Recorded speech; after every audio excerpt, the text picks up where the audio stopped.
जी तो बच्चों ये रही आपकी एग्जांपल 3.8 जिसमें वो कहता है कि मुझे आई नॉट की वैल्यू कैलकुलेट करके दें थ्रू नोडल एनालिसिस।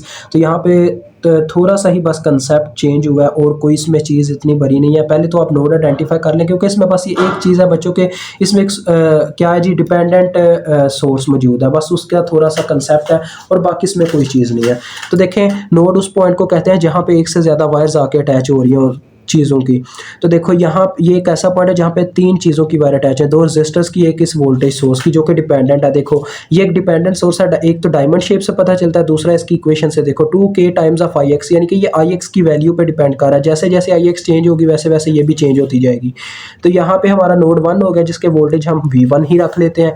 इसी तरह से ये एक ऐसा नोड है जहाँ पे तीन चीज़ों की वायर अटैच है, किस करंट सोर्स की, दो वायर्स की, तो लिहाजा ये नोड 2 हो गया, इसको हम V2 कह लेते हैं। और नीचे बच्चों एक पूरा सरफेस नोड बनता है क्योंकि ये जो पूरी की पूरी नीचे वाली सतह है, यहाँ पे देखो इसके सेंटर में ना कोई रेजिस्टर है ना कोई मतलब करंट सोर्स है जो दो नोड्स बना सके, लिहाजा सिर्फ एक सरफेस नोड बनेगा। तो वैसे मैं आपको समझाने के लिए इस तरह से बाउंड्री हर दफ़ा ड्रा कर देता होता हूँ। आपने पेपर में बाउंड्री नहीं ड्रा करनी, बस मेंशन करना है ग्राउंड पॉइंट को, ठीक है, क्योंकि हमने एक पॉइंट को ग्राउंड करना होता है और ग्राउंड का मतलब होता है निचली सतह। तो इसी वजह से हमेशा मैं नीचे वाले नोड को ही ग्राउंड करता हूँ, नहीं तो वैसे हमारी अपनी मर्जी होती है कि जिस मर्जी नोड को ग्राउंड करें, पर एक नोड को ग्राउंड करना जरूरी होता है, अदरवाइज आपका करंट फ्लो नहीं कर पाता सर्किट में, ठीक है। तो यहाँ पे 0 वोल्ट है, ग्राउंड हो चुका है। तो देखो बच्चों मेन उसकी बात है आई नॉट को कैलकुलेट करके दें। आई नॉट की पहले हम इक्वेशन बना लेते हैं। तो देखो क्या बनेगी, देखो करंट निकल रहा है कहाँ से, V1 में से, तो ये आ गया V1 माइनस, इतना आपने लिखना होता है हर दफा। एंटर कहाँ पे जाके कर रहा है, V2 में, तो ये आ गया V1 माइनस V2, और जितनी रेजिस्टेंस रास्ते में है वो बटे में, ये ओहम्स लॉ लगा, यानी कि I is equal to V over R। तो ये आपकी इक्वेशन है। इसके लिए आपको V1 और V2 वोल्टेज की जरूरत है, यानी कि हमें KCL तो लगाना ही पड़ेगा, पूरा नोडल एनालिसिस का प्रोसीजर चलेगा। और IX इसके अंदर एक डिपेंडेंट सोर्स मौजूद है, तो हमें पहले ही IX की जो मतलब इक्वेशन बनती है उसको निकाल के रखना पड़ेगा, बिकॉज ये डिमांड होती है एक डिपेंडेंट सोर्स की जब वो सर्किट में आ जाता है। तो IX की इक्वेशन हम बना लेते हैं। ये देखिए IX यहाँ पे फ्लो कर रही है, ये कहाँ से निकला बच्चों, V2 में से, और एंटर कहाँ पे किया जाके, निचली सतह, यानी कि हमारे न्यूट्रल पॉइंट में, यानी कि 0 वोल्ट में। तो V2 माइनस 0 और जितनी रेजिस्टेंस रास्ते में वो है 1K। तो ये इक्वेशन बन गई V2 ओवर 1K। अब आप क्या करो जी, आप इस बारी बारी एक एक नोड पे क्या लगाते जाओ, KCL लगाते जाओ। पहले हम अप्लाई करेंगे KCL नोड 1 पे, ही आप लिख लीजिएगा अप्लाई KCL एट नोड 1। तो KCL means Kirchhoff current law हमने एक साइड पे लिखनी है बच्चों, एंटरिंग करंट एक साइड पे, लिविंग करंट इस साइड पे हम लिखेंगे एंटरिंग, और इस साइड पे लिविंग। तो जिस वायर की अगर आपको करंट ना मालूम हो तो आपने ओहम्स लॉ लगा लेना, यानी कि I is equal to V over R वाला फार्मूला। तो ये देखो बात अब कुछ ऐसी है बच्चों, ये जो V1 हमारे वोल्टेज है, अब यहाँ पे कुछ एक कन्फ्यूजन भी है, ठीक है, वो मैं आपको क्लियर कर देता हूँ। यहीं पे ज़रा चेक कीजिएगा,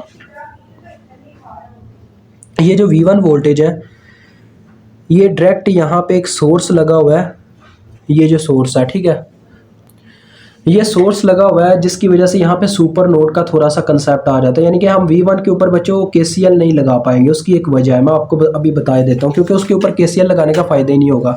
हमारे जो V1 वोल्टेज है ना, देखें बच्चों इसकी इक्वेशन बनेगी, ज़रा गौर से देखना। अब मैंने V लिख दिया, चलो V1 कर देता हूँ इसे। ये देखो कि यहाँ पे इतनी सतह का सुपर नोड बनता है, ये देखो ये सुपर नोड मतलब कि बच्चों बनता है, लेकिन ये आपने इसको ड्रा नहीं करना, बिकॉज ये न्यूट्रल और जब एक नोड के दरमियान होता है ना, तो उसको हम सुपर नोड नहीं मानते, बिकॉज वो डायरेक्ट वैल्यू दे रहा होता है। ये मैं बस आपको समझाने के लिए हमेशा इस तरह से ड्रा कर देता होता हूँ। देखो जिस तरफ पॉजिटिव साइन होगा वो वाले वोल्टेज प्लस में लिखे जाएंगे, और जिस तरफ नेगेटिव साइन होगा वो वाले वोल्टेज माइनस में लिखे जाएंगे। ये देखो माइनस का साइन है 0 की तरफ, तो आ जाएगा V1 माइनस 0, और जो आपके मतलब के वोल्टेजेस की वैल्यू थी, क्योंकि ये वोल्टेज सोर्स है बस डिपेंडेंट है, इतना फर्क है। तो लिहाजा यहाँ पे हमारे पास V1 की वैल्यू आ गई 2K टाइम्स ऑफ IX। तो IX की वैल्यू पुट कर दो, क्या है जी, V2 ओवर 1K। तो 1K मीन्स K से गया, तो V1 की वैल्यू आ गई 2 टाइम्स ऑफ V2। अब आपने इस नोड 1 पे KCL आप अप्लाई कर ही नहीं सकते, आपको डायरेक्ट क्या करना पड़ेगा, नोड 2 के ऊपर ही KCL लगाना पड़ेगा, ठीक है। तो नोड 2 के ऊपर आपने लिखना है यहाँ पे apply KCL eight node 2। Node 2 पे आ जाओ। तो बच्चों देखो सबसे पहले मैं क्या करूंगा जी, नोड 2 की हर वायर के ऊपर KCL लगाऊंगा। पहले मैं इस वायर की करंट लिखता हूँ। तो लिहाजा देखें V2 में से हम करंट को लीव करवाते हैं, क्योंकि मुझे इस वायर की करंट का नहीं पता, तो लिहाजा मैं V2 की तरफ से करंट उस साइड पे भेजता हूँ। तो आ जाएगा पहले ही V2 माइनस, आगे देखो करंट जाके एंटर करेगी V1 में, तो ये आ गया V1, और जितनी रेजिस्टेंस रास्ते में वो बटे में 2 के बटे में आ गया, इसी तरह से अब हम इस वायर की करंट देखें तो ये एंटरिंग करंट है, एंटरिंग करंट हमने इस साइड पे लिखनी है क्योंकि किरचॉफ करंट लॉ का मतलब ही है the sum of entering current is equal to sum of leaving current. हमने एंटरिंग करंट इधर रखी, लिविंग इधर रखी, ठीक है।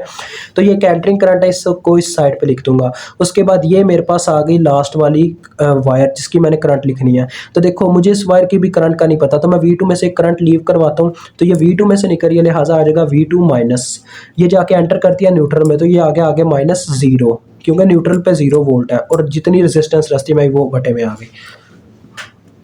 अब आप इसका बटा पहले ख़त्म कर लें, इसके एलसीएम से मल्टीप्लाई देके इसका एलसीएम बन रहा है बच्चों 2k, तो इसको 2k से ज़रब दे दो पूरी इक्वेशन को। तो यहाँ पे 2k मल्टीप्लाई हुआ तो बटा ख़त्म हो गया, सिर्फ आ गया V2 माइनस V1।